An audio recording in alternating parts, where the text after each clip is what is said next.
Welcome to Canada Bangladesh Social Justice Action Research Alliance. On this platform, we talk about issues that impact social justice locally and globally.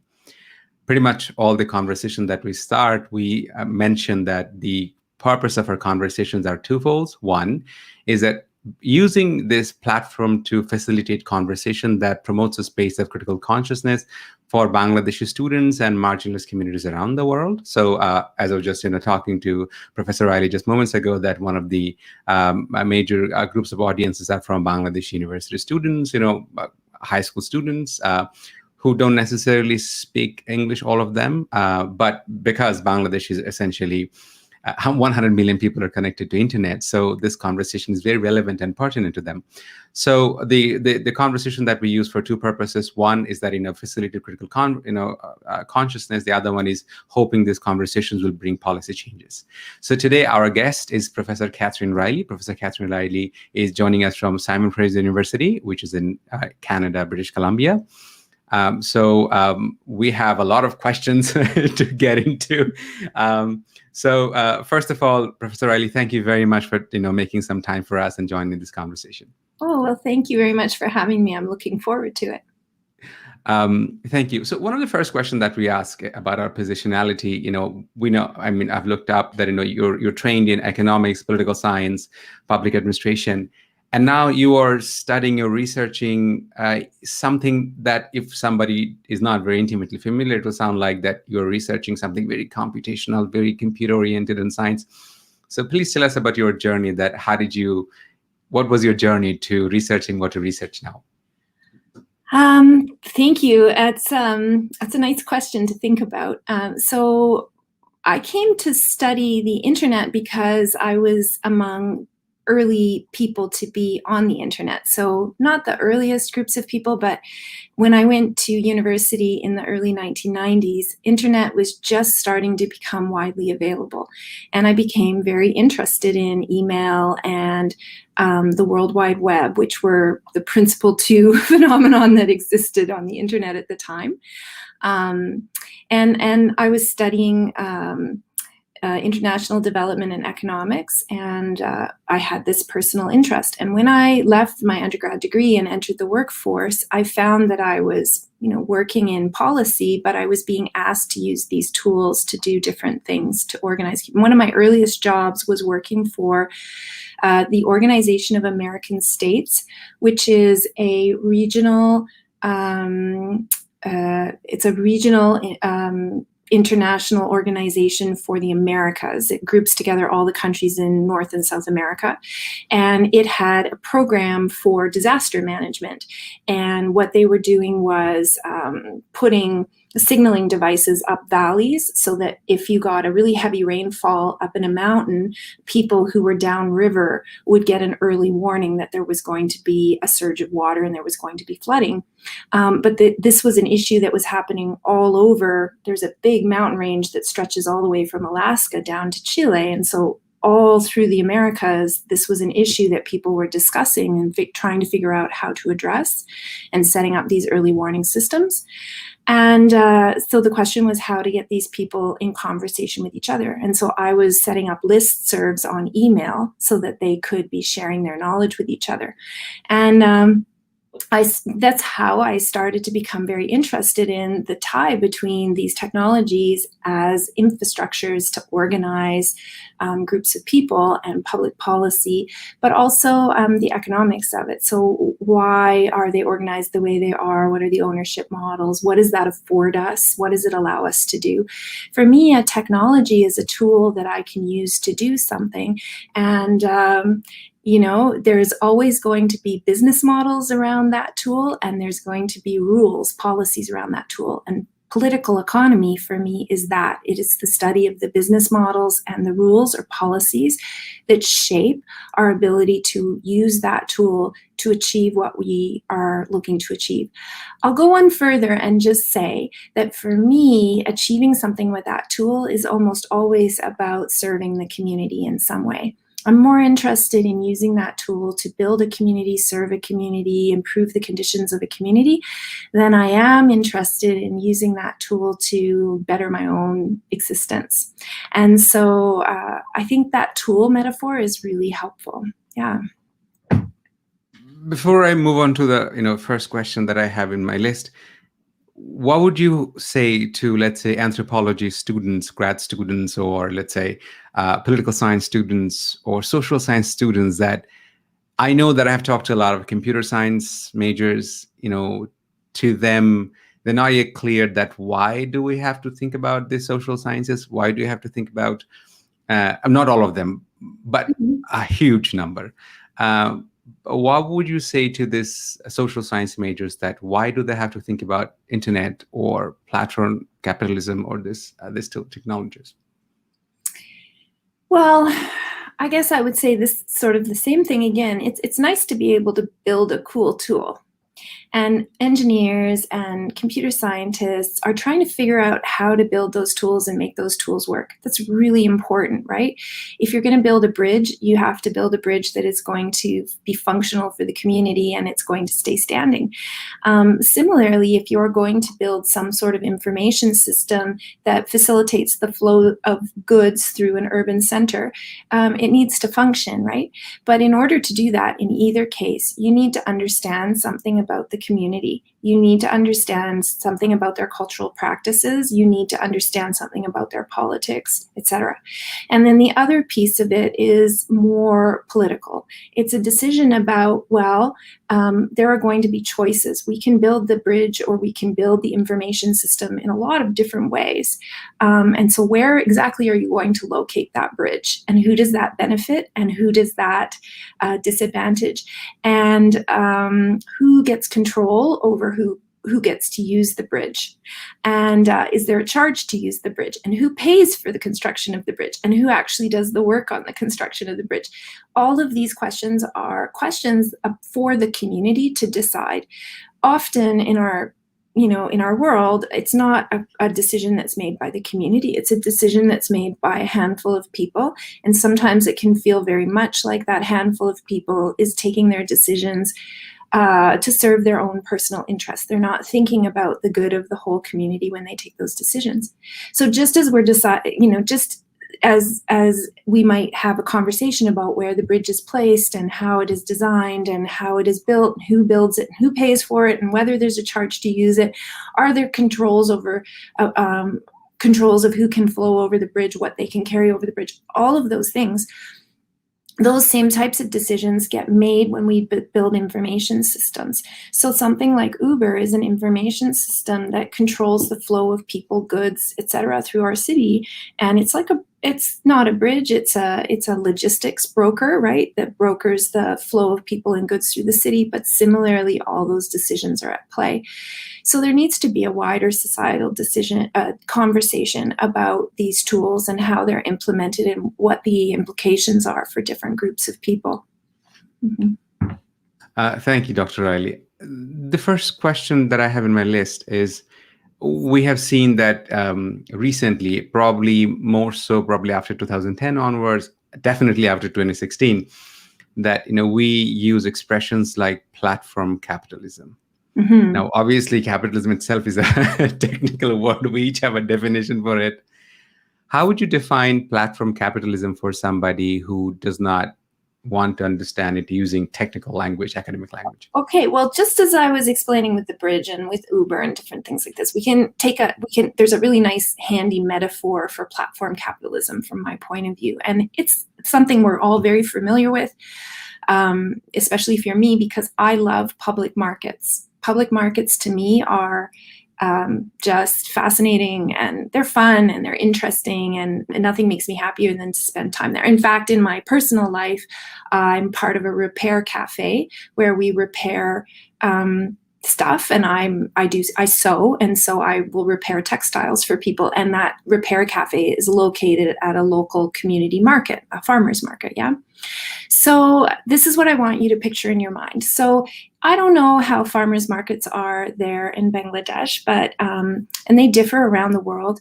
In my community, the farmers market is open to whoever wants to arrive, but the vendors have to pay a fee. So the vendors, in order to have a table there, they pay a fee, and that covers the cost of maybe having some generators there so that there's electricity or whatever else. And some farmers markets, like if we have Christmas markets, then also the people who are shopping have to pay an entry fee. They might have to pay a small amount, like $1, to be able, which locally is a small amount, in order to enter that marketplace. When we think about the platform economy, what we're talking about is the digitization of marketplaces. And so something like Amazon.com is a marketplace, but it has been digitized and moved online. But in this case, one of the important distinctions is that everybody has to pay a fee to enter, and in that is both the vendors and the buyers. So there is a small cost added on. It might be invisible to you, but there is a small cost added on by the platform to create that space. What is furthermore very important to understand about this particular marketplace is that the owner of the marketplace gets to watch every single transaction. So when I go to my local marketplace to buy vegetables, nobody's looking over my shoulder and saying, well, what did you buy and how much did you pay for each item? And if I decide to bargain with the vendor, there's nobody wondering like, oh, did she get a good bargain? But when I'm in a digital marketplace, the owner of the platform is watching every transaction that I make, and they are gathering all of that data. And what's more, they can use that data to shape the transactions. So they can prioritize which vendor I visit first. They can prioritize which items I see. So all of that data can be used to organize my experience of the marketplace. I no longer have the autonomy to decide how I'm going to wander through the aisles. The aisles are organized around me according to the way the platform understands my preferences or my previous behaviors. So data is very, very important in these types of platforms. There's two more things that I want to say about this modality. One of them is network effects. So network effects is another one of these big terms. It can sound quite intimidating, but basically it means that you have to have enough people, both vendors and buyers in this marketplace, to make it a marketplace. And this makes a lot of sense when you think about it. If there was only one Uber driver and one Uber passenger and they didn't need each other at the same time, then Uber just wouldn't function, right? You need to have enough drivers and enough people looking for rides active at all times to make this marketplace function. Otherwise, you would go onto your app and you wouldn't see a driver and you would say, oh, this technology doesn't work. It doesn't get me where I want to go, and it would never take off. So network effects describes the fact that the more the number of vendors and the more the number of buyers, the bigger the marketplace, the more value this has. And so one of the key objectives of platform capitalists is to achieve network effects. And this has a feedback mechanism, because the more network effects are in play, the more data you're collecting. The more data you're collecting, the more you can intervene in this marketplace and organize it in ways that make sense to you. The other piece that I wanted to share is something called aggregation. Aggregation is the idea that it's often very difficult for us to find what we're looking for. So if you go into a traditional physical marketplace, you might have to spend hours wandering around trying to find like that cell phone cover or that little widget that you saw that you really want to buy. But aggregation not only means that all of that information is organized and you can just search and you say cell phone cover, right? Boom. And you get a list of these are all the ones that are on offer and they're right here. You don't have to walk around. You don't have to look for them. You can organize them per price, etc.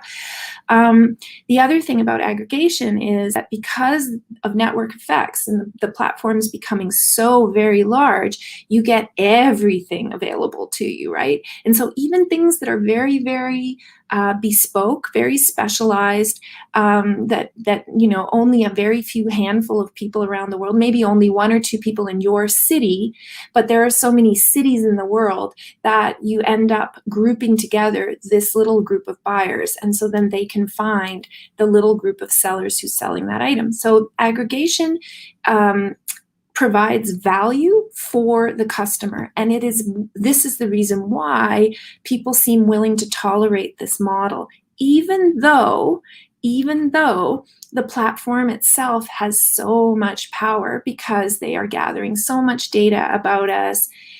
Some of the things that concern me about this is the power of the platform now to set prices, to shape our buying activities, etc. It gives a lot of power to the platform holder, where before maybe the marketplace was happening on government land and it was a public space, a public sphere. Now it's a privatized phenomenon, and it gives a lot of power to the person who controls that space.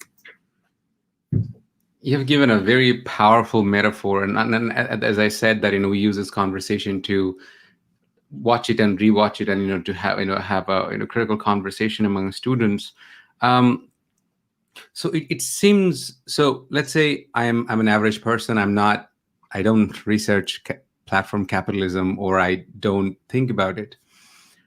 To me, it appears like the emergence of these technologies are autonomous, automatic. It happens by itself, and it sounds like some kind of techno-determinism. And obviously we hear a lot of techno-utopian discourses promoted by the technology company CEOs and all that.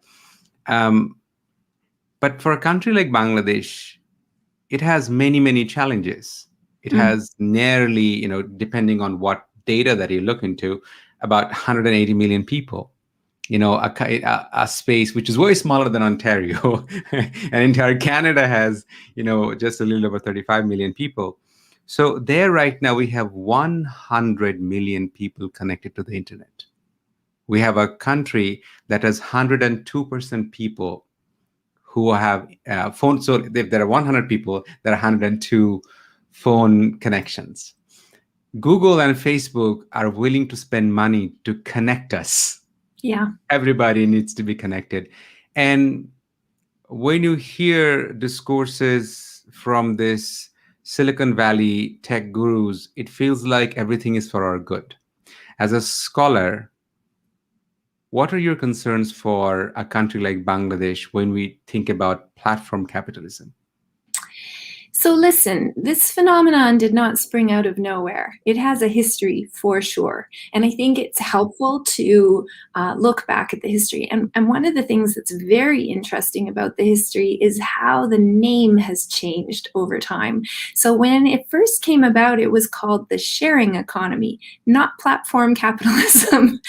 Why was it called the sharing economy? Well, because as early as 2000, so now 20 years ago, people were starting to notice some of these phenomenon that I was just talking about, like network effects and aggregation theory. But they were seeing these phenomenon in very sort of isolated pockets, or they were seeing them in cultural spaces, right? Like they were seeing that, for example, fans of comic books were finding, like obscure literature, right? Fans of obscure literature were finding each other, and they were coming together, and that was really cool because before that, they were kind of on their own. They were the only weird person in their entire community that liked this particular form of fiction. And so they would come together and they would form groups. Similarly, people were finding that in their daily lives, the internet allowed them to do things that they hadn't been able to do before. So an example is couch surfing.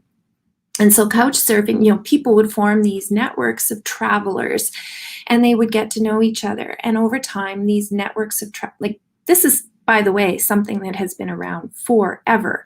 For a very long time, there have been magazines in North America for 50 years, 100 years, magazines of societies, like networks, clubs, that they would share information of members who were willing to, put up another member in their house if they were traveling, this sort of thing. So this kind of volunteerism has been around for a very long time. It's just that volunteerism was very difficult to manage through magazines and through it's a very big administrative structure to collect the names of all the volunteers in Canada who are willing to share a house with another member of, I don't know, the Lions Club or something like this, which is a network that exists across Canada. And there's little Lions clubs in every community, right? So then you gather the names of all the people who are willing to share their bedroom with another Lions Club member and have a visitor. And then you publish this in a magazine. Then you have to distribute the magazine across Canada. And then you have the logistics, like you put a phone number or something, you have the logistics of these people sharing. So these kinds of networks have existed for a very long time. They've been around forever. But with the advent of the internet, people started to say, oh, wait a second, we can just make a web page and we can facilitate this. And you have like, you know, networks of young people who are traveling and they start to say, oh, well, this is great because I can just find another person and I can crash on their couch. And where we have seen the collapse of these kinds of community-based clubs like the Lions Club, you've seen the rise of things like rating systems. So somebody goes and couch surfs, they crash on your couch or they stay in your spare bedroom, or they sleep on your floor for free. And then they might write a little rating and they would say, oh, Katherine was a great host and I felt safe in her house and it was all good. And then other people would know that they could go there. So it's not because we belong to the same Lions Club, but because we've shared a similar experience. That's what joins us together. So these types of phenomenon have been around for ages. And with the rise of the internet, people started to explore them in new ways. But then, and you can look at the work of Lawrence Lessig, who was one of the early people to write about the sharing economy phenomenon. In the early 2000s, people like Lawrence Lessig were speculating that this sharing economy phenomenon could be the basis of non-capitalistic exchange of goods or non-capitalistic sharing of goods. You could have this kind of community sharing that didn't require the exchange of money. However, and there's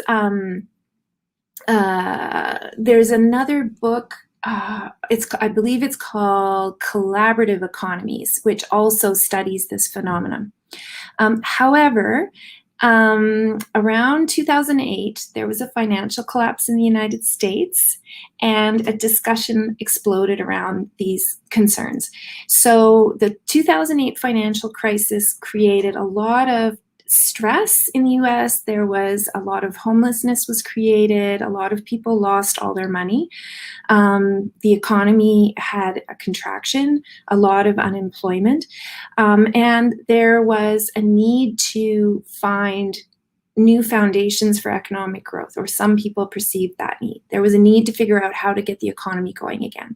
And people got creative and they said, okay, well, what can we do? How can we find new jobs for people, etc. And one of the ways that they got creative was to look into this sharing economy phenomenon. And they said, well, how can we make this into a way for people to have a job or to make money? And Uber really comes out of this moment. Uber was one of the companies that really thought about, okay, can we capitalize? Can we commodify this sharing phenomenon? How do we do it? And so they did. So the technology does not come out of nowhere. In fact, in many ways, Uber is leveraging the volunteer efforts of people who had figured out how to make this work. Yeah. Sorry, I've forgotten the rest of your question. No, I mean you have answered. You've touched on a lot of points, but I wanted to give you a follow-up point on that. So that if we can think out loud together about it. To me, when you're saying network effect, when we are talking about sharing economy, evolutionary biologists or historians, they will talk about a particular feature of human brain. I will give one example. Yuval Noah Harari, Sapiens, that why human beings have evolved from these primate to this globally dominant. I mean, we don't have tiger claws and we don't have that, but how we do it. So we have the ability to network. We have the ability to believe into a particular norm, myth, story, what have you, and we are able to collaborate. So in a way, to me, is that the network effect has given us the evolutionary advantage to be able to dominate over other species, and obviously, but somehow we have also able to, somehow we have not been able to outrun the self-destructive mechanism in us, which is like capitalist logic that runs, how are we actually governing ourselves, what's happening, to us. So as a scholar, how do you see that this platform capitalism or surveillance capitalism, digital capitalism, depends on who you ask, how do you think this capitalism is manifesting in global north and global south? Something I find helpful. So capitalism is the latest version of how to control these processes. And there have long been different processes to control the flow of goods or to control the flow of people.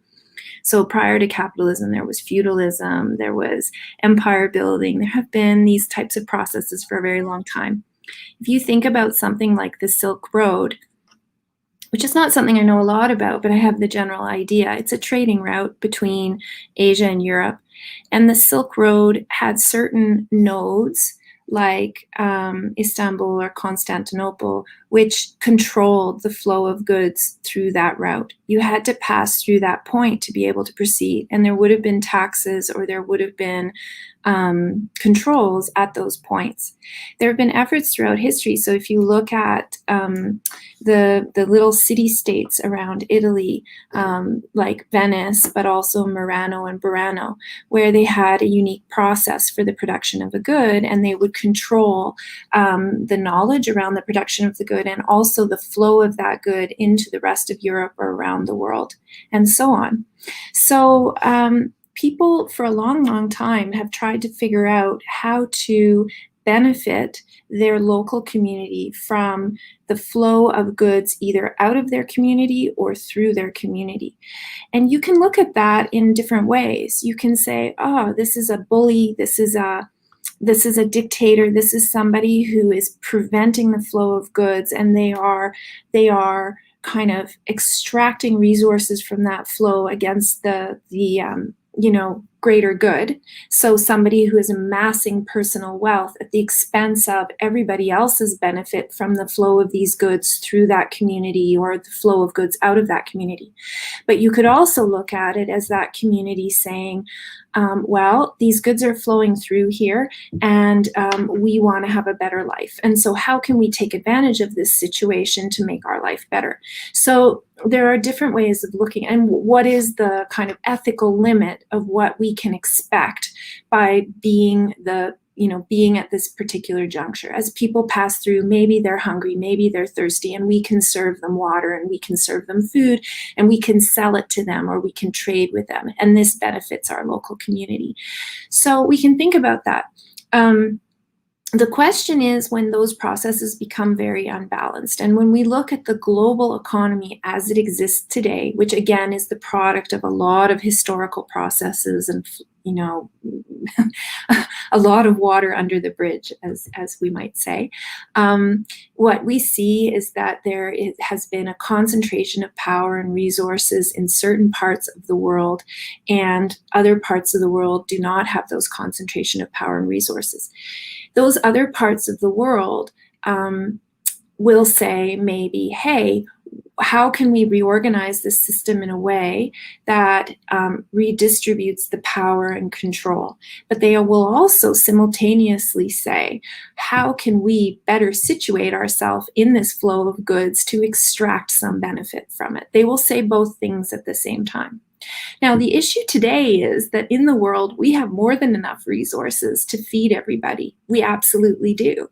We have more than enough resources to clothe, house, etc. We have all the knowledge, but we're not able to apply it, or we don't apply it. And that, I think, is the real sort of evil in all of this. So now we know that there are people who are simply controlling the flow of knowledge, controlling the flow of goods in ways that enable them to amass wealth and control and power just for themselves, just because of kind of a selfishness. And that really is incorrect. It's not ethically, there's just no way you can ethically justify it, right? So I think that it's complicated, right?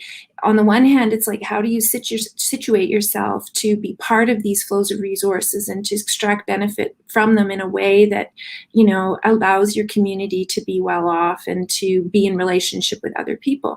But another question is, okay, yes, people have different ways of entering into these flows that they reflect their histories and their cultures and everything else. Okay, that's okay.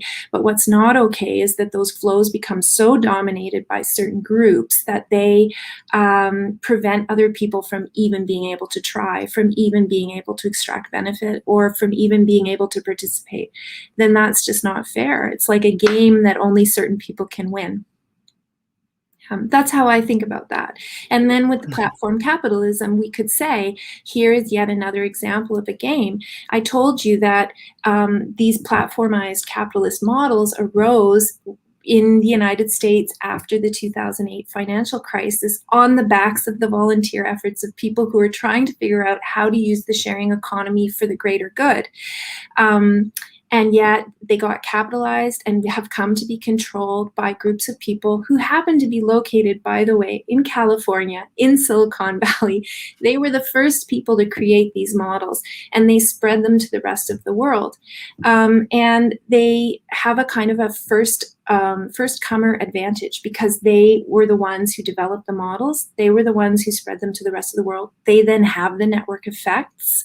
They then control the platform monopoly. They have all the data that flows from this. And so this makes it very difficult for other people who come into the space to have access to those same flows. Yeah. I'm going to ask you a follow-up question, probably, just to rephrase it in a different way as well, is so scholars like Christian Fuchs or is a scholar like Bowler, one of the things that actually the latest book that came out, she and one of her students, they talked about a thing called affective weaponization of information that you and I,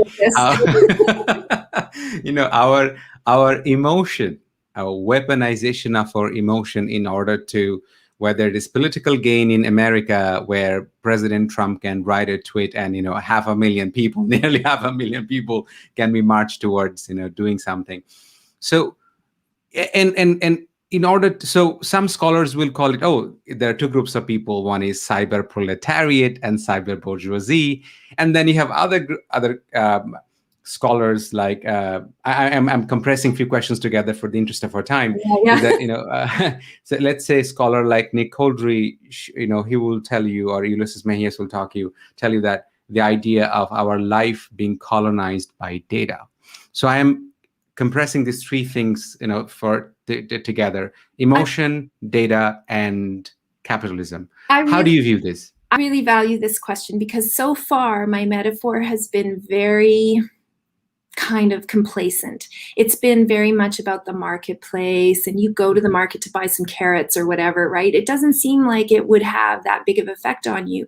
And when I describe things the way I describe them, it gives you a basic idea of how that platform capitalist space works, but it makes it seem like it's all okay, right? You get on an Uber and yes, okay, they're gathering data about how I'm moving through the city, but they need to do that if they're going to move me through the city. So it doesn't seem that problematic until you know how they're going to use that data. So for example, I'm gonna use several examples. This first one also isn't quite on the emotional front yet, but companies like Uber might sell your data. They might aggregate your data and understand how you move through the city. They might sell that information to real estate developers, and those real estate developers will study how people move through the city so that they can decide where to put commercial commercial activities in the city. And if they see that there's a particular crossroads that people move through a lot,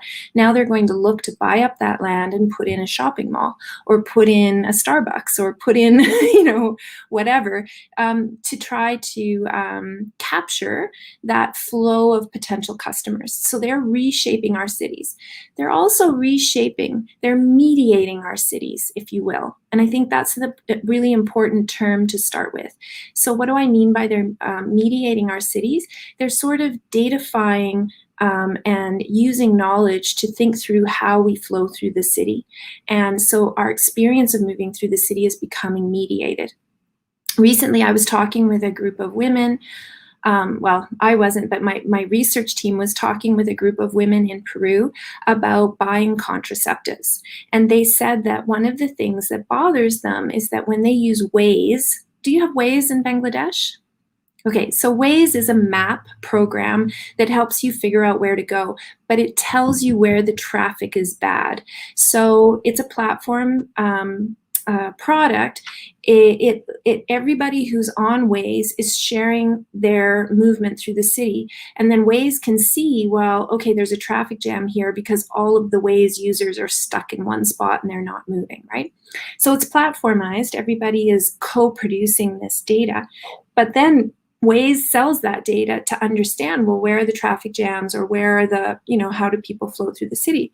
So these women who are buying contraceptives said, well, this is really weird. Like, I'm going to buy contraceptives. I don't really, and so then Waze sells you advertising as well, or it pushes advertising. It says, oh, well, there you are. You're right next to Starbucks. You should buy a coffee.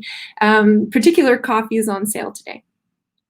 But these women said, when I go to buy contraceptives, it creeps me out that Waze is observing the path I use to go to the pharmacy. And it makes me feel like if Waze and the pharmacy have a relationship with each other, couldn't the pharmacy and Waze know that it's what I'm buying and maybe push me out a coupon for contraceptives?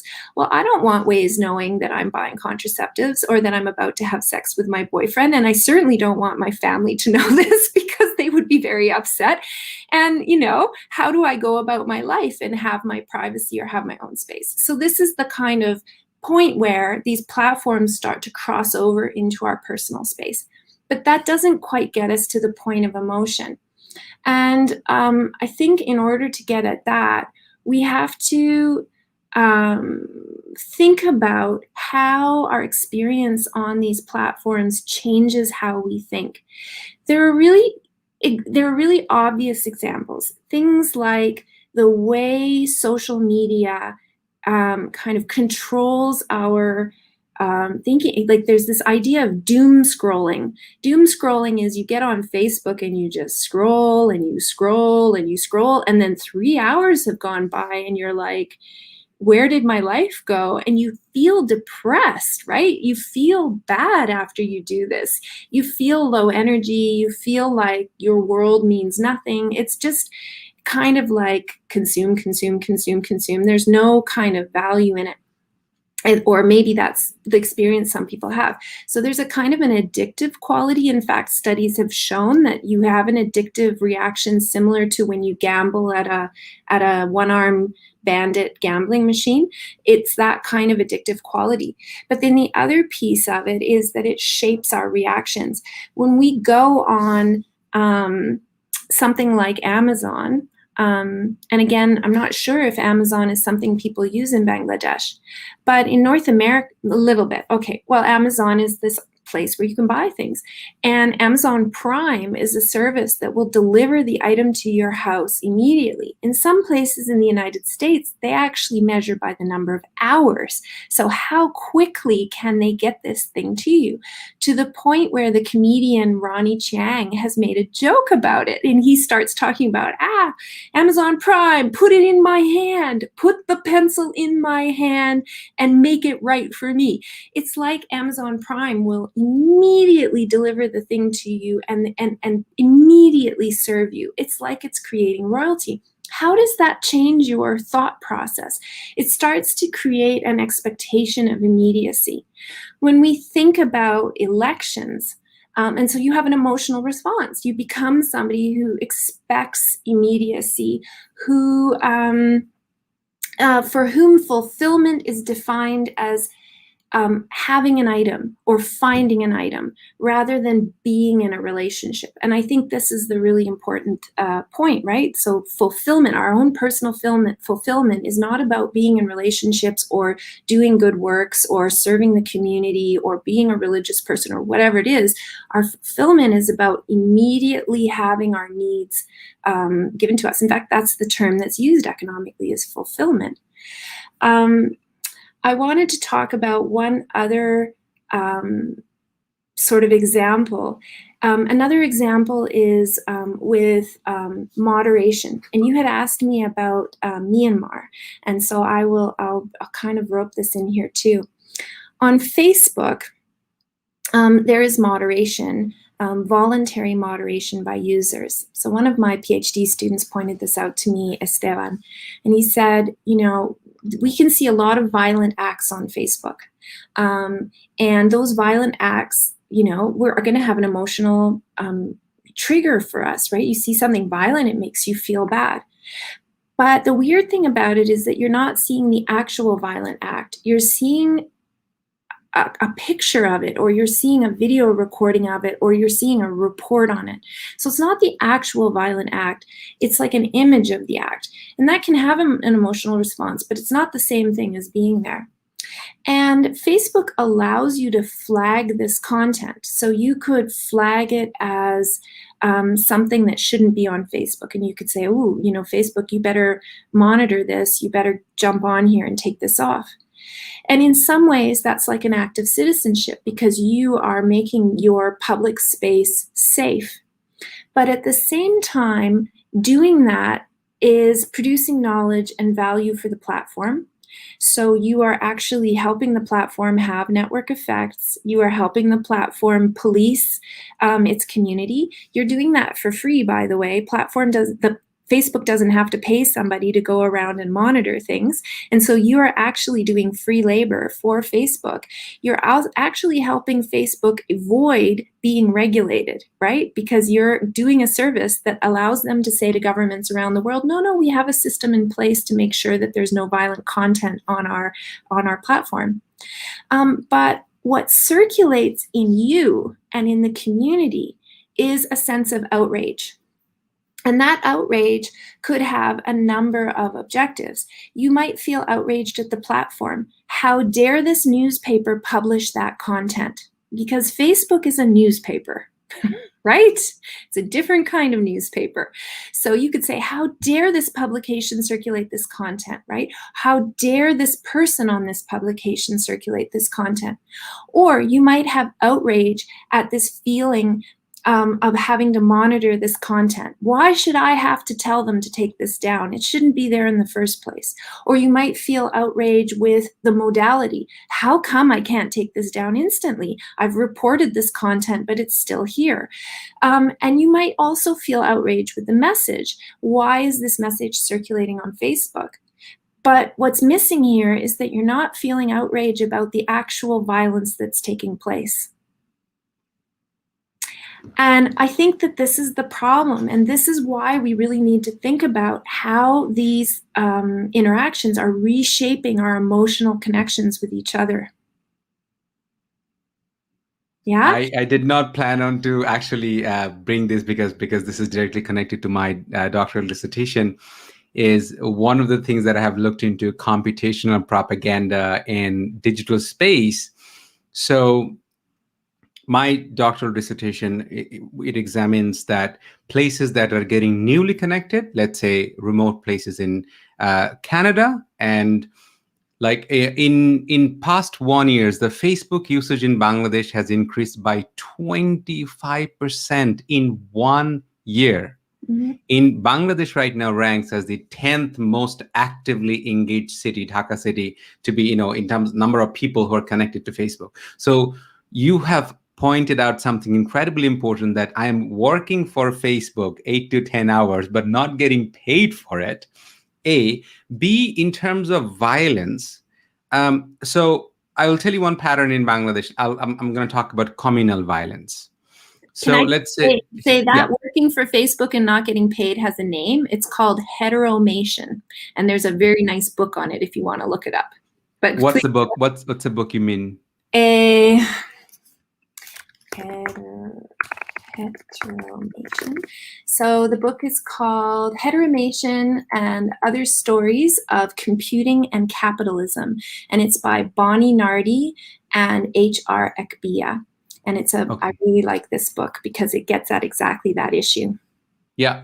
I mean, oh my God. I mean, I was talking to my supervisor about it. Is that one of the things that I personally feel very talking about raged about is that in a paper published in 2021 looked into that the number of research that came out overwhelmingly from global north from this perspective. But when you talk about the number of people who are connected to the digital spaces, it is the people in global south. In Bangladesh, you have 100 million people who are connected to internet.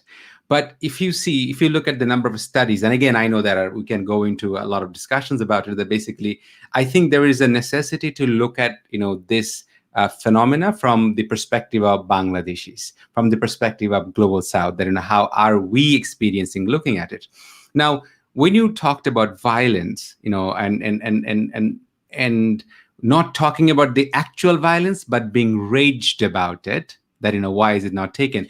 Recently, quite a few reports came out that when Israeli assault in Palestine happened and the Palestinian journalists, they were trying to upload the story, what they're experiencing at that moment, all of a sudden, Facebook had the right to do the arbitration. No, this cannot be on the Facebook. This goes against our platform policy, right? So now that questions the whole, I think we have a major problem understanding the politics of technology.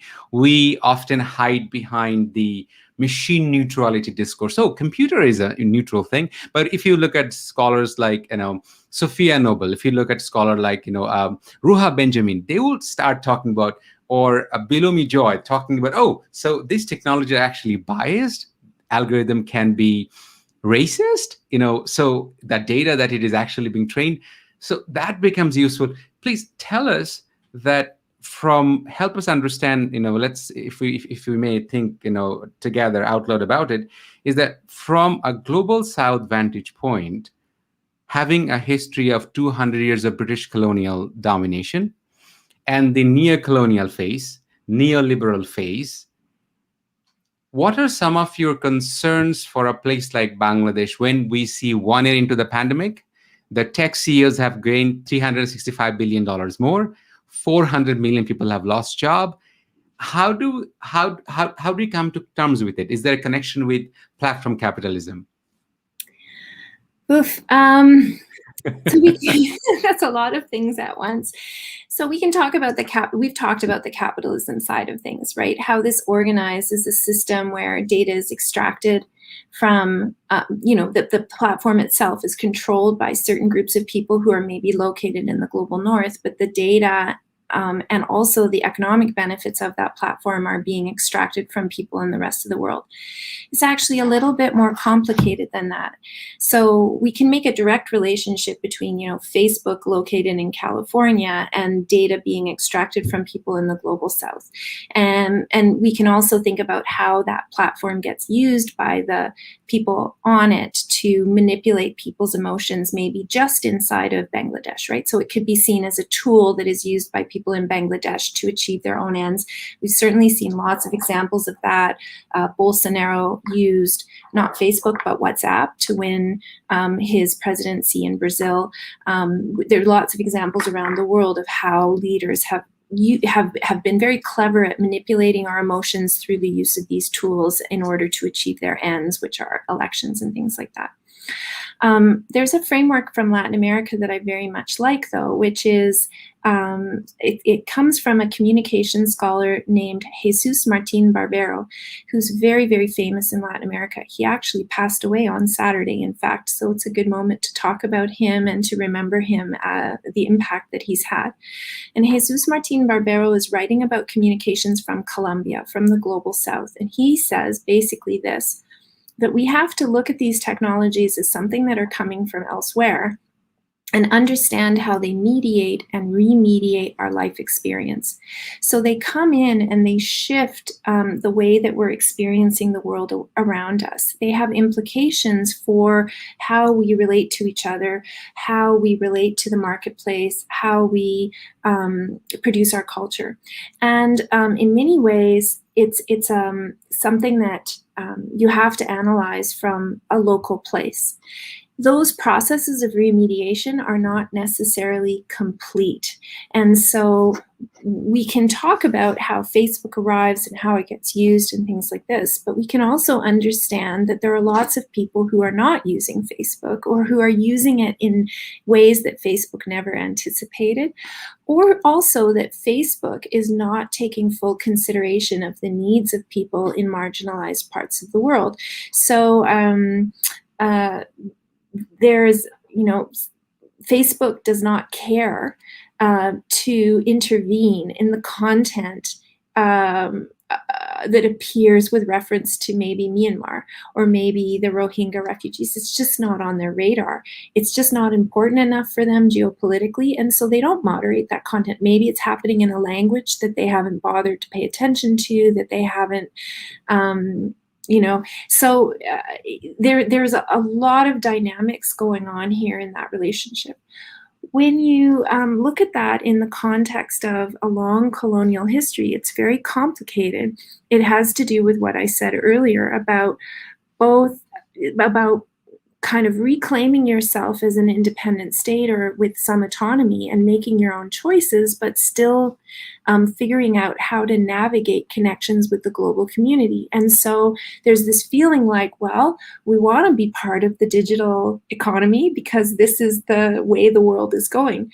But how do we become part of the digital economy as Bangladeshis and not as a continuation of a colonial experience? So how do we locate our own technological destiny, and how do we take advantage of the tools that are being made available, or how do we plug ourselves into the global circuits of people and goods and money and ideas, but do so from a very firm basis of what it is to be Bangladeshi.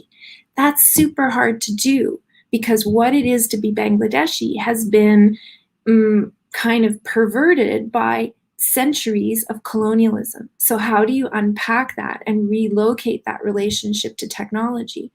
So these are very, very challenging ideas. In Latin America, there's a scholar named Arturo Escobar who I really like. And Arturo Escobar talks about the difference between a rational modernist approach to thinking about the world versus a relational communitarian approach to thinking about the world.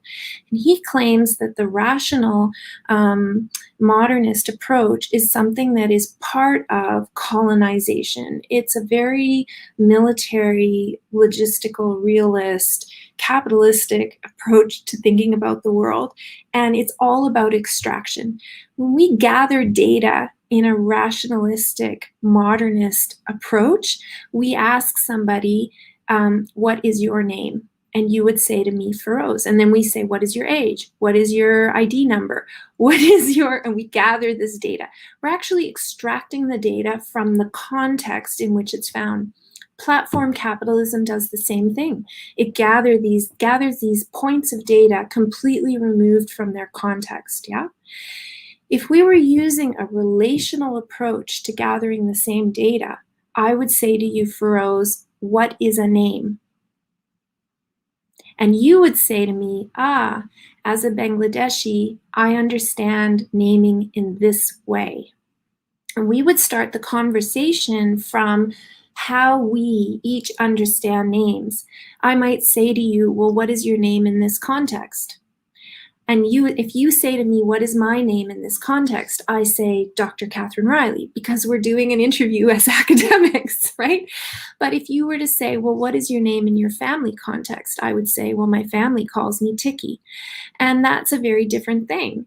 So we could have a conversation about naming protocols and naming cultures and naming the meaning of name and the meaning of my different names. And we might have that conversation before I ever actually tell you my name. And by then we're in a conversation, we're in a relationship. And when I give you that piece of data, you can only understand it contextually. So that's a very big difference, the difference between data extractivism versus a cultural relational engagement. If somebody shows up and says, I want to extract your name from you, it's very different from them showing up and saying, I want to have a relationship with you. And your name might enter into that relationship. If you think about this in terms of, say, pharmaceutical care, right, which is something that we're doing in one of my research projects right now, those same young women who are going to the pharmacy to buy their contraceptives, when they buy their contraceptives, they're buying them in this very transactional relationship where there's a database and they provide money and some data and a product gets handed over. They are not buying those contraceptives in a relationship with a pharmacist who they know and who knows them and who wants to take care of their health, their reproductive health. Right? So one of the things these young women talk about is the fact that they can buy the contraceptives, no problem, or their boyfriend might buy them, or they might go and buy them together. But what they don't have is information about how to use them correctly. They don't have information about alternatives. They don't have information about how this might affect their wider health because they aren't in a relationship with the pharmacist and they don't feel they can ask these questions. So this very transactional relationship means that there's no community attachment and there's no flow of information that would allow them to share ideas. And we can then talk about the wider cultural implications of this, right? I'm obviously talking about this very much from a public health perspective, but reproduction and reproductive health care is very, very culturally embedded. Think right now about the pandemic. In Vancouver, we're having a problem because we can't recognize the fact that inoculation, vaccination, needs to be delivered in a way that is culturally suitable for the different communities that make up Vancouver. And that for some communities, that means that the vaccination site should be a church or a synagogue or it needs to be a place of worship because people attach well-being to their connection to God. And if you don't put the vaccination in that context, they're not going to get vaccinated, right? So we have to think about things relationally. And platform capitalism does not think about things relationally. It thinks about things in terms of extraction and control. It's colonial. So how would you relocate this in Bangladesh and relocate these types of technologies? I'm not saying no to the technology. The technology is good. It's really fascinating. It's really fabulous. It enables lots of things. But how do you relocate this technology in the relationality of Bangladeshi culture? How do you relocate this in that culture in a way that makes sense to the people who live there? How do you locate this in the emotional rationality of this culture, right? Rather than abusing people's emotional responses, how do you leverage those responses to do something beautiful? That would be my question. And that's what post-colonialism is to me. Mm-hmm, mm-hmm. I will want to think further together using a framework that I call computational racial capitalism. So when I think about the data extraction from the global south, I'll give you a very concrete, real example that is happening right now in a country like Bangladesh, India, Pakistan, Nepal, is that these countries, because of their climate, we have a lot of rich floras and fauna, right? So you have the largest technology companies like Gates Foundation, Microsoft or Monsanto, they're going there and they're saying, oh, I'm going to automate your farming. I'm going to advance it. And then you have the tractor that is not just only tilling the land, it is collecting all kinds of data by Bayer. And if by any chance, if a farmer tries to even touch it, try to fix it, that tractor is no longer that farmer's data. Now, our food security, if you take all this ecological data, particularly I'm going to talk about COVID-19 vaccine patent right, and if you think about all the patent right that you can impose on a seed, you're collecting DSI, digital sequence information, that what is the DSI of this particular seed. And then you're using artificial intelligence to do some manipulation, ever going to the field and you're telling, oh, this is the new variety of seed, which is good for Bangladesh. And if you want to buy this seed from me, in that case, you'll have to give me patent right. Now, you just a moment ago, you said about rationality, which was, I fundamentally think about coloniality, like with Escobar's ideas, when I think about Quijano, that what is the connection there? So the global north has the power to define, to name, and we have internalized it. So how do we compete with that? How do we connect that relation? It's even a little bit more complicated is when it's your own culture. How do you relate to that? It's a bit problematic when you understand that this is your own culture, I'm Protestant. I come from that culture. So then it's a real need for reckoning there. There's a lot of guilt. When we talk about white guilt, there is a profundity to that, right? Okay, so talking about agriculture, you put your finger on it when you said the power to name things. And so when you are extracting data, you have to establish categories. And so you have the power to say that this is the process. This is how the process works. These are the stages. I'm going to name these stages. This is the story that connects these things together, right? Takeoff theory in international development was a metaphor for how countries develop. And it said that there are 4 stages to that process. This is a story that gets told in which there are moments or categories that get defined, and those categories become the names that we use to describe our lives. But takeoff theory didn't in any way actually reflect the way that development happens. So when we organize our processes according to those metaphors, according to those categories, we're now shaping what we do in terms of policy. And we're thinking about whether that's going, it starts to shape whether we can actually achieve anything, and what those achievements will be and who they will benefit and who they won't. If the metaphor doesn't really match the reality, then you have to start to ask yourself, well, who is this serving exactly, right? Is it serving somebody else's needs or somebody else's way of thinking about the world?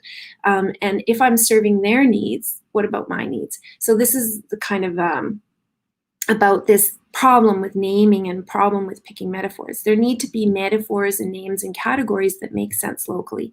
Okay, talking about farming, it's what is happening now is that the tractors, which are already the property of the tractor company, right? So they are computers, and you license use of those computers. You don't own them. Now, practically speaking, I think the farmer has the tractor there, and once the tractor is no longer functional, the farmer is left with the problem of disposing of this item, right? So they own it in that sense. They're responsible for it in that sense. But technically, legally, they do not own the tractor. They are leasing it. And what that means is that they cannot manipulate the technology inside the tractor by law. If they do, they can be sued by the company. So the company owns this as a piece of knowledge, as a knowledge artifact. And they own the software, and you are not, it's like an iPhone. You're not allowed to mess around with what's going on inside the iPhone. If you do, somebody will go after you. But you're still left with the problem of disposing of the actual physical item. So even though you feel like you own it, you don't own it. You don't own it completely. What's happening now with the technology on that tractor is not just that it is, shaping the way the tractor moves around the field, but that piece of technology can also guide the tractor so it can be an autonomous vehicle.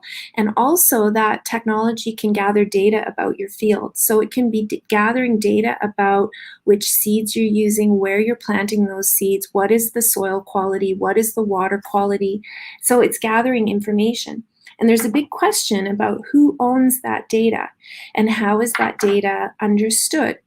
Now, farming is a very knowledge-intensive activity.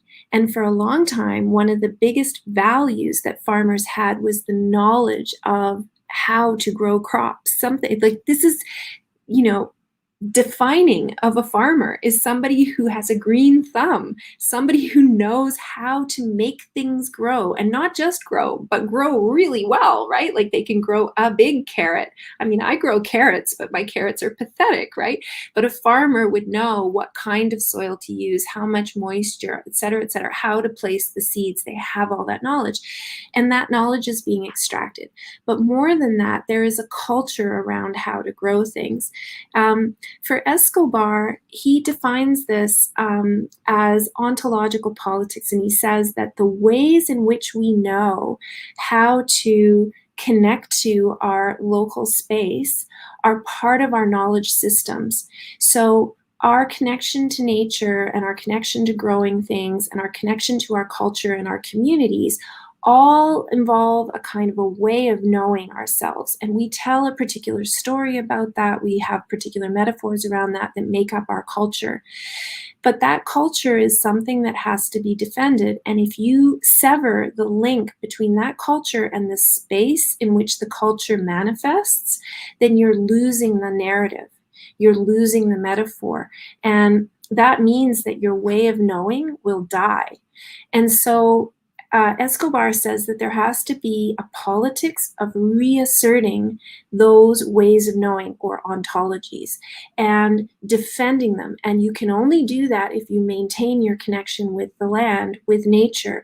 You can only do that if you maintain your connection to certain flora and fauna and certain processes of doing things.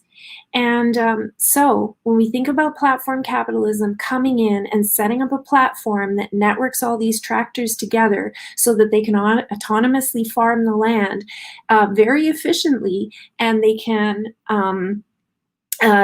gather data about the soil quality and determine, well, what is the very best crop to put there? And they decide, okay, well, we're going to grow palm plants, because even though they are not native to wherever we're planting them, that's what's going to grow efficiently. And it doesn't matter if we cut down a forest to do so. That is severing the relationship between a community and its culture and the land. And it's an epistemicide, right?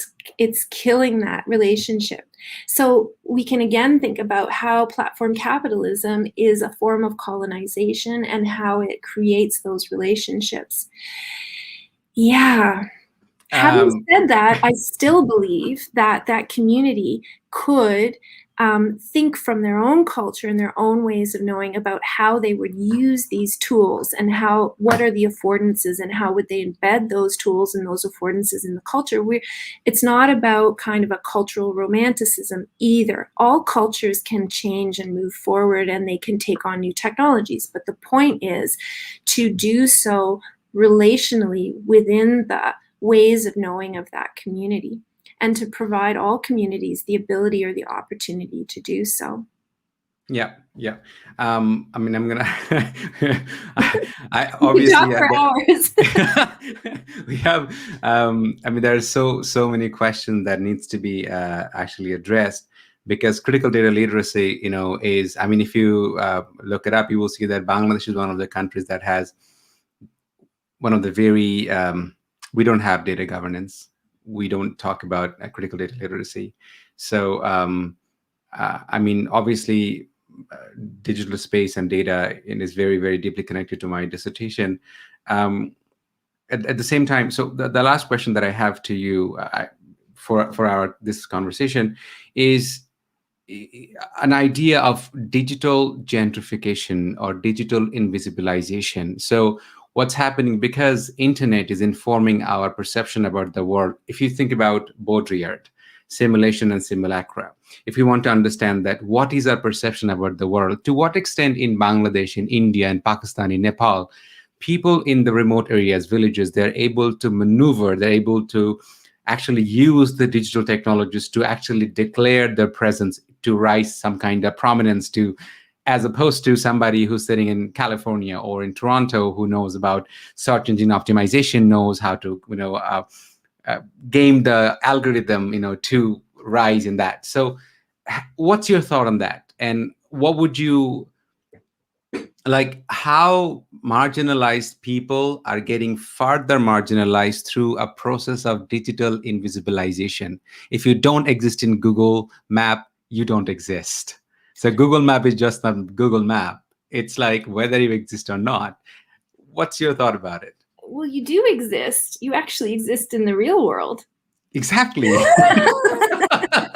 I think actually that's a privilege these days. It's kind of, okay, so I don't want to be flip about this because, okay, so you do exist. And I think the Holy Grail is actually right now how to recuperate our relationship to the real world, because we are learning that being a digital person, it has all of these kind of emotional pathologies and these addictions attached to it.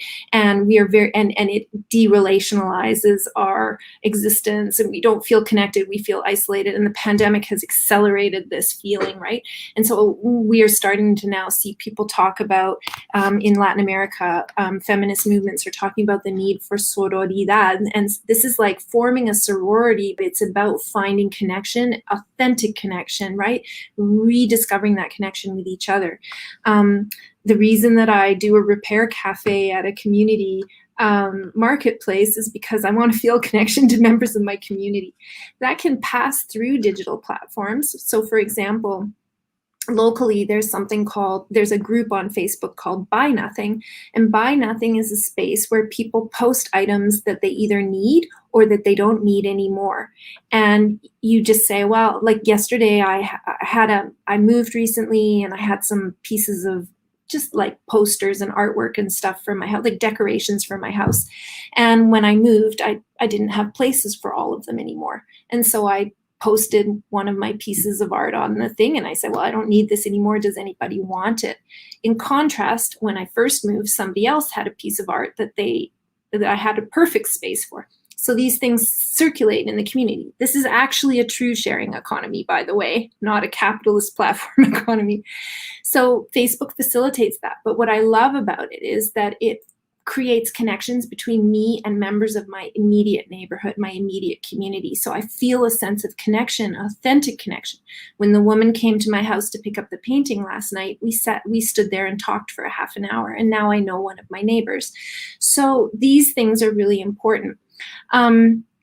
So I think that there is this search for authentic connection, and people are looking for that. And I think that we can reposition those technologies not as dominating our networks, but as facilitating our networks. Having said this, I don't think we can also kind of romanticize poverty. And it's really important to recognize that some people, by virtue of not being recognized in these digital networks or not being part of them, are either being ignored in policy making. By the way, actually being part of those communities doesn't mean that you will be taken up in policy making or taken up in appropriate ways. So there's something called digital redlining. So digital redlining kind of is a practice that uses kind of algorithms or certain ways of organizing data to advantage one group and disadvantage another group. Here's an example of digital redlining. So in Canada, in Quebec, about 10 or 15 years ago, an Indigenous person went to a bank and they asked for a loan. And the bank said no. And the person couldn't understand why they didn't get the loan because they were completely solvent. There was no reason on paper why they shouldn't get a loan. And after some investigation, it was discovered that it was because the computer system of the bank used postal codes. So postal codes are part of our address system in Canada. And this individual lived on a reserve, an Indigenous reserve. And because he lived on an Indigenous reserve, the bank denied him the loan out of hand because people who lived in that place were considered to be a high risk for not repaying their loan.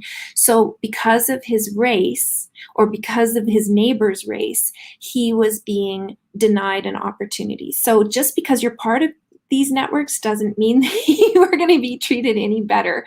So I think that's important to keep in mind. But if you're not part of the networks, are you going to be ignored? Are decisions going to be made based on data that completely overlooks? So for example, as a woman, if all of the decision making is made based on information about men, then are they really going to have a complete understanding of how to manage issues, since 50% of us are women? So inclusion is important, but also how we are included. And I think that we have to separate out the difference between sort of intelligence, what is learned from surveilling people and what is learned from gathering data about people, and how complete is the data that is gathered, and how representative, and how is it analyzed, and what are the categories that are used, and are they fair? That's one side of things. But the other side of things is, how do we create space for human connection beyond all of that kind of gathered data gathering? And how do we make sure that we are still continuing to do things in the real world and connecting with each other in that way? And then here's the real kicker. What about the distinction between gathering data about people's activities online? Does that actually connect with their reality in the offline world? And so if we're making decisions only on the basis of what we know from people digitally, we're missing everything that is what we do and how we behave, not digitally. So things like anthropology, which is where we started this whole conversation, continue to be absolutely essential. We are not entirely digital. We have entire sort of moments of our life and of our existence that are not mediated by digital technology, and we still need to understand those as well. I'll give you a perfect example. We know that during the pandemic, violence against women has risen. And we don't know this through digital means, I don't think. I think we know this because there are on-the-ground community centers that women reach out to who are monitoring these things in the real world, right? And those women are suffering that abuse in the real world. I don't think that you're necessarily going to be able to capture that by monitoring what happens in Facebook or whatever else. You need to have that kind of real-world research and intelligence. And if you only sort of understand violence against women based on what happens digitally, you're going to miss a huge piece of what's going on there. It's very complicated, lots to think about. Yeah, I mean, thank you so much, Dr. Reilly. And there's so much, there are so many things, that we need to consider. And I think this is one of the beauty of digital platform, is that our conversation is going to stay, and we can visit and revisit and, understand and pose further question. But it was a pleasure talking to you. And as I have, I think it's incredibly important that, we live in a world that is hyper-connected. Globalization is a real thing. So if we do not have a global conversation, I don't think, we'll be able to build inclusive, resistant society, a more compassionate, considered society, if we don't build. But yes, digital capitalism has done a lot of damages, but this very conversation we have been able to have through our digital platform. So this is probably the other benefits of it. With it, thank you very much. And I look forward to have future conversations with you, whether it is regarding your research, your progress, in terms of working in Latin America, the kind of work that you're doing. And then certainly I request you that not one of conversation, but a series of conversation whenever time permits you, to have this dialogue. Thank you very much for making some time for us. Thank you, Feroz. It's been a real pleasure. Have a wonderful day. You too. Bye-bye. Bye.